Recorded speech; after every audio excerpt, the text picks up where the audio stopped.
Now the next thing is nuclear spin. एक neutron proton hypothesis ने हमारी wave mechanical consideration clear कर दी थी। अब बात आती है न्यूक्लियर स्पिन की। न्यूक्लियर के साथ एक स्पिन एसोसिएटेड होती है और न्यूट्रॉन प्रोटॉन हाइपोथेसिस क्लियरली इस चीज़ को एक्सप्लेन कर देती है। देखिए कैसे, अगर आप न्यूक्लियर स्पिन का हमने लास्ट टाइम एग्जांपल लिया था ड्यूट्रॉन के केस में। सो ड्यूट्रॉन के केस में atomic number A is equals to 2 mass number and Z that is atomic number that is equals to 1। So इस थ्योरी के अकॉर्डिंग न्यूक्लियस के अंदर एक प्रोटॉन होगा और एक न्यूट्रॉन होगा, एंड क्योंकि दोनों ही स्पिन हाफ पार्टिकल हैं, so possible values for the total nuclear spin will be either they both are in same direction +1/2 +1/2 1, either one is up and one is down 0 and both are down -1। और experimentally भी जब measure किया गया तो value आई 1। सो proton neutron hypothesis ने clearly nuclear spin को explain कर दिया। Next thing is magnetic moment. Magnetic moment की अगर आप बात करें तो प्रोटॉन और न्यूट्रॉन का magnetic moment of same order का होता है जिस ऑर्डर का न्यूक्लियस का मैग्नेटिक मोमेंट होता है। सो ये थ्योरी हमें जस्टिफाई करती है कि न्यूट्रॉन और प्रोटॉन जो है न्यूक्लियस के अंदर रिसाइड कर सकते हैं। जबकि आपको याद होगा तो प्रोटॉन इलेक्ट्रॉन हाइपोथेसिस की बात की थी, इलेक्ट्रॉन का जो मैग्नेटिक मोमेंट होता है that is approximately 2000 time higher than that of the nucleus. So वो लाई नहीं करता, जबकि प्रोटॉन और न्यूट्रॉन न्यूक्लियस के अंदर लाई कर सकते हैं। मैग्नेटिक मोमेंट इसे सपोर्ट करता है। नेक्स्ट थिंग इज़ कि इतनी सब बातें हो गई, तो अगर हम रेडियो एक्टिविटी की बात करें, रेडियो एक्टिविटी में भी बीटा एमिशन की रेडियो एक्टिविटी इससे कहीं पहले डिस्कवर हो चुकी थी। अगर न्यूक्लियस के अंदर न्यूट्रॉन और प्रोटॉन है तो उसके अंदर से इलेक्ट्रॉन कैसे निकलते हैं? And the answer of this question is कि न्यूक्लियस के अंदर इलेक्ट्रॉन होते नहीं हैं, बट जैसे ही बीटा पार्टिकल या बीटा एमिशन होता है, जो भी एटम या न्यूक्लियस को सपोर्ट करते हैं उसमें बीटा एमिशन के टाइम पे ही इलेक्ट्रॉन फॉर्म होते हैं और कन्वर्जन हो जाता है न्यूट्रॉन का प्रोटॉन में टू गेट द स्टेबिलिटी।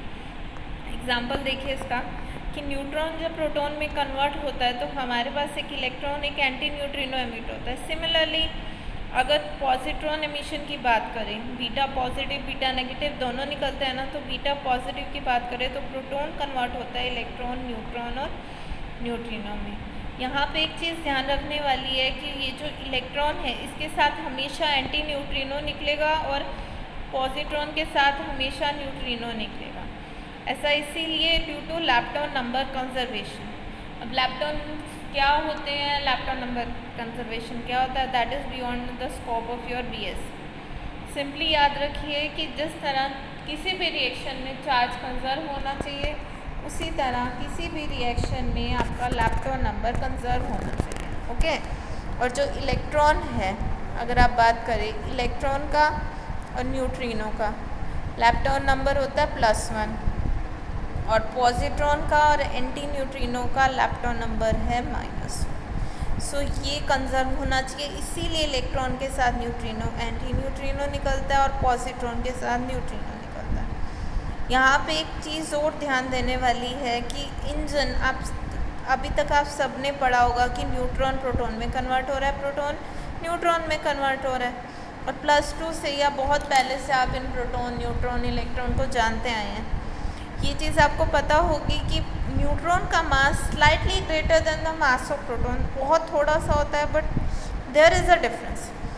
सो अभी तक यहाँ पे हमारे पास कुछ और नहीं है, हायर मास तो लोअर मास में कन्वर्ट हो गया, इलेक्ट्रॉन निकल गया, एनर्जी निकल गई, न्यूट्रिनो निकल गया, एंटी न्यूट्रिनो निकल गया। बट यहाँ पे प्रोटॉन का मास कम है, वो कैसे न्यूट्रॉन में हायर मास में कन्वर्ट हो सकता है?